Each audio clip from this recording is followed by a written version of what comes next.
Hey family, all right, I'm happy to be here. I'm so happy to be back from my week-long vacation. I haven't posted, and yes, y'all been getting on me. I want to definitely thank all of you who have reached out, who was like, where you been?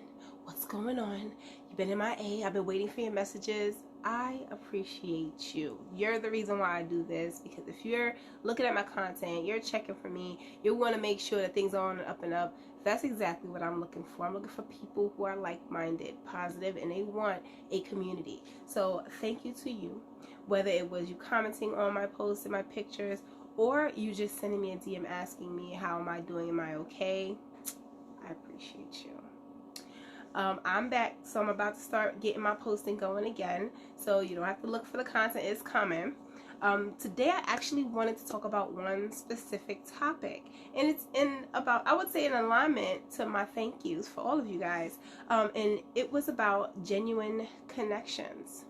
So my conversations with the Father last night, we spoke about genuine connections, and apparently those of you who are in my community, in my soul tribe, or just in my energy, meaning you like my posts, you watch them, you follow me, you are giving me access to your energy, which means I can now feel your prayers. I can tap into your prayers. Now that is very helpful when it comes to you, because as you send up prayers and we're in each other's energy, I now can request the answer to those prayers on your behalf. So yes, follow me, like my posts. That way I can get a little deeper into your energy, because I'm sure it's going to help you grow, right? So like I said, we're going to talk about genuine connections. So let's get into it. So as I stated, I was talking with the Father last night, and we were discussing the fact that someone is praying about connections, and whether it's the connections that they're making are not genuine, or the connections that they have are not genuine and authentic, but they have some sort of issue with the people who are gravitating to them, or the people that they just have in their life on a very regular basis. And their prayer is along the lines of trying to figure out how to navigate this. I actually am hearing, why do I keep having people be in my life who don't mean me any positivity, who want to tear me down, who want me to feel less than them? So whoever you are, this is what you're praying. Now, I'm going to go into it on the different levels of things. So the first thing I'm going to tell you is check your vibration, right? Your vibration is obviously changing if you are no longer in alignment with the people who are around you. This is not a bad thing. It is a good thing. That means you are outgrowing people. A lot of people make the mistake of thinking that people come into their lives to stay in their lives. No, we meet people and souls here for a reason and a season, whether it's a lesson, a blessing, or it's for you to grow with them. Regardless, outgrowing people, places, and things is a good thing, and it's supposed to happen. We don't wear the same clothes that we wore when we were 5, so you outgrowing someone just means you're stepping up yourself. You're stepping into your higher self, and that's a great position to be in. But you can't take other people with you when you are on the road to self-discovery. So embrace the fact that the people around you no longer align with you, because that just means it's time for you to remove yourself and get into the position where people who are like you are with you. The other thing I'm going to state is, while you are attracting disingenuous connections, what you also need to evaluate is how these genuine connections relate to who you are as a person. What I'm saying is this: if you go to places that don't resonate with you anymore, and you wonder why your connections don't resonate with you anymore, it's because where you are is not where you're supposed to be. If you do the same things over and over, you can't expect a different result. So that means removing yourself also from the things that no longer serve you, because it's obviously pulling down your vibration, which is putting you in alignment with the things you don't want versus the things you do want. So you want to evaluate how you're coming off as well. Now, the next thing you want to do is you want to evaluate your circle. We tend to have what I call holes in our buckets sometimes, whether it's you keeping a friend, a sibling, someone in your life that isn't necessarily where you need them to be, and because they aren't at the same level as you, they are dragging down your vibration. An example would be if you have a cousin that you absolutely love since childhood, and now that you guys are adults, you're moving into business a different way, and this cousin maybe is a few steps behind you as far as their development. The more you socialize with this person, the more they will keep you in your old patterns. They will remind you of your old self.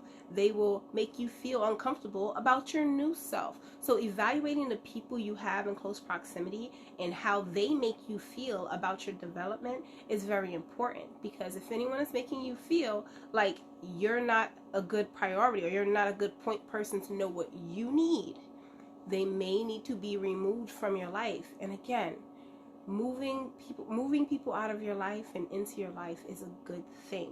As new people come in, they're here to teach you and bring you to your next levels. And as older people move out, there are seasons that needed to close out for you so that you can step into your higher grace.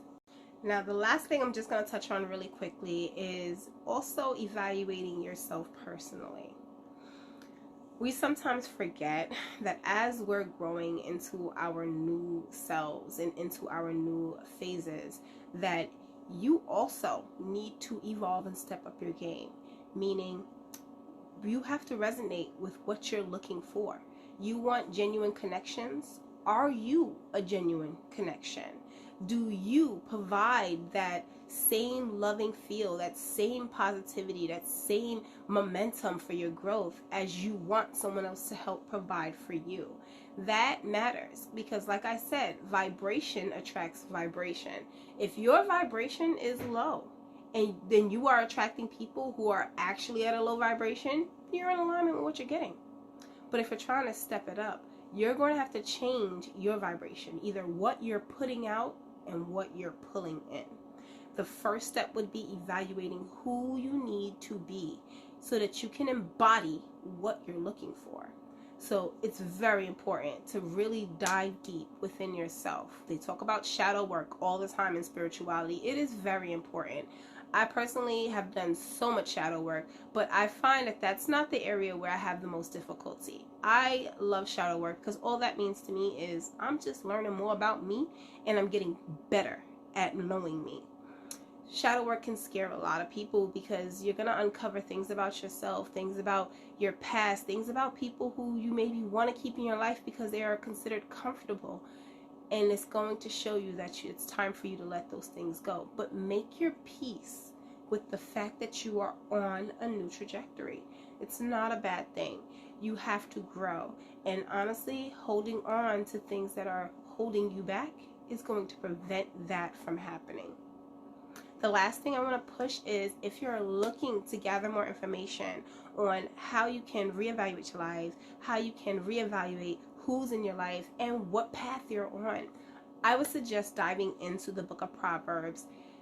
It's one of my favorite books because it really gives you the instructions on how to begin to mold a lifestyle that's going to be beneficial. And it gives you exactly what God is asking from you while you're here on this planet, how you should carry yourself from childhood even up, even how you should be instructing your children. The book of Proverbs is full of a lot of the information that we should be allowing ourselves to be guided by on a day-to-day basis. So I would definitely suggest that. Now, the last thing I want to say is continue to pray. Prayer is one of the strongest tools that we have in our human arsenal on this planet. God hears all your prayers. Even though you may feel like He's not answering them, some prayers can't be answered because if He gives you what you're asking for, you actually would be more tainted than what you want. So imagine someone saying, "Hey Leah, I need genuine connections," and He gives you the genuine connections, but because you haven't done enough internal work to know who you are and to be able to provide a genuine connection as well, you end up losing those genuine connections. God doesn't like providing blessings that slip through your fingers. So what I would definitely say to do is make sure you're continuing to pray. Make sure you're continuing to take time out of your day to dive into yourself as well as the Lord. that Bible time is very important. It may seem like a very old book, but that old book be coming off like a novella, to be honest. So jump into the Bible. I got to get ready for school. Thank you guys so much again for all of the lovely well wishes that you guys have put out. I really do appreciate my soul tribe out on it. So I'm going to get ready to go. Thank you for your time. Leave me some comments, because I want to start to get to know y'all. Leave me some comments. Tell me how you feeling. Even let me know if this resonated with you. If you're the one who's actually putting out the prayers and I'm able to tap into your energy, okay? Thank you so much. Peace.